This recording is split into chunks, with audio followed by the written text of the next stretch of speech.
Good morning, Groovy Souls. Still on the trail here. I hope you're doing well.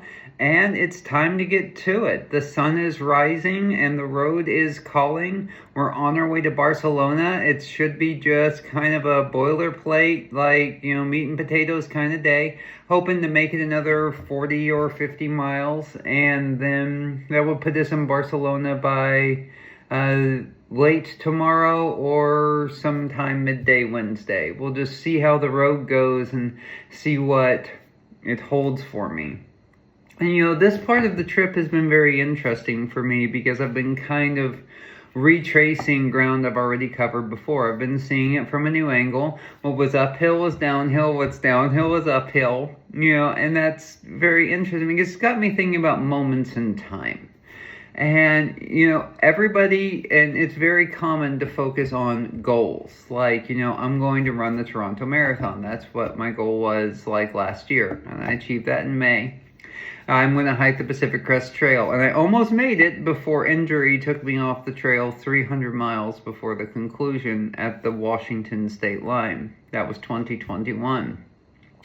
But far more, I think, important than simply reaching a goal is the choices we make on the way to achieve that goal. A moment is not just a moment, it's a daisy chain of decisions and moments that came before it.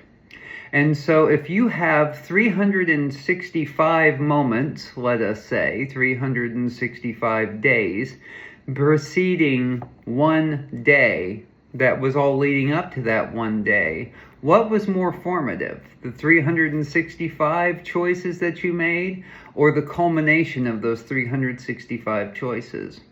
That doesn't mean that the goal isn't important or the goal isn't amazing or incredible. Let me tell you, there is nothing like crossing a finish line with your arms held high. There's nothing like hitting a certain goal while you're hiking or bikepacking. But it's who and what you choose to be along the way that ultimately makes the difference and sets the stage for those mountaintop moments. And so I've been hearing from a lot of you guys, and I keep hearing the same thing. Forget Monaco, go for Paris.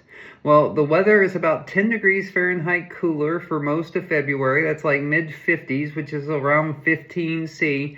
I've been operating in that kind of environment since about September and October. So I'm going to go for it. We're going to go see Paris. And that's one of the coolest things about this bike life. The work remains, but the goals can change, and it makes for some amazing opportunities. We'll see you